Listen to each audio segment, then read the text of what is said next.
আসসালামু আলাইকুম। হ্যাঁ, প্রিয় দর্শক, আসলে এই রমজান মাস যে ইসরায়েল মধ্যপ্রাচ্যে যে নিরীহ ফিলিস্তিনিদের উপর, গাজাবাসীর উপর যেভাবে নির্মম নির্যাতন শুরু করে দিয়েছে, যেভাবে তারা রাতের অন্ধকারে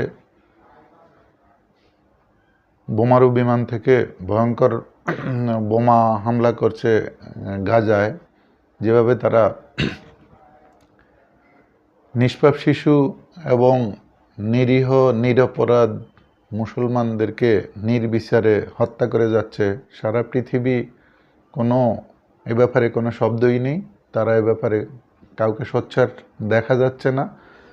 মধ্যপ্রাচ্যের মধ্যে ৮০ থেকে ৮০ লক্ষ লোকের একটি দেশ ইসরায়েল, চতুর্দিকে আরব দেশগুলো বেষ্টিত, অথচ তারা এভাবে নির্মমভাবে মুসলিমদেরকে হত্যা করে যাচ্ছে। কিন্তু বিভিন্ন দেশের মুসলিম শাসকরা একেবারেই তারা মুখে কুলু পেটে রেখেছে। এ ব্যাপারে তাদের কোনো কথাই নেই। বরং আমার কথা হলো, অ্যাজ এ মুসলিম হিসেবে, যে নিরীহ নিরপরাধ বিনা দোষে যে গাজাবাসীর উপর, যে ফিলিস্তিনিদের উপর যারা তাদেরকে আশ্রয় দিয়েছে, এই ইহুদিদেরকে, এই ইসরায়েলকে, তারাই আজকে তাদেরকে নির্মমভাবে হত্যা করে যাচ্ছে, সকল নিয়ম কানুন আইন কানুন লঙ্ঘন করে। সুতরাং সারা বিশ্বের সকল মুসলমানদেরকে এখনই জাগ্রত হওয়ার সময়, এখনই সবাইকে সোচ্চার হতে হবে।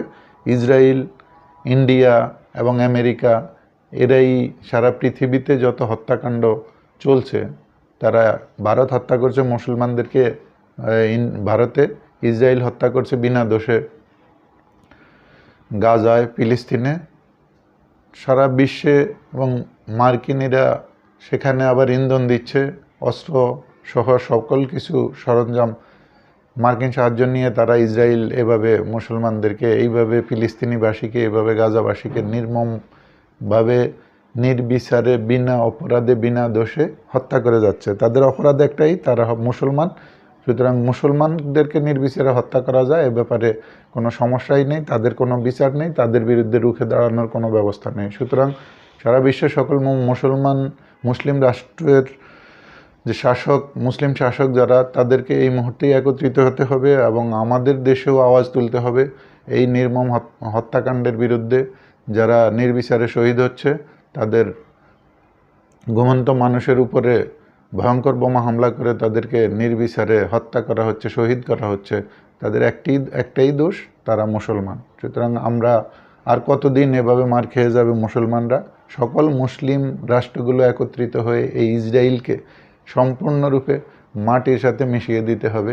এটাই আমাদের আগামী দিনের একমাত্র পণ এবং আমাদের একমাত্র প্রতিজ্ঞা হওয়া উচিত। আসসালামু আলাইকুম।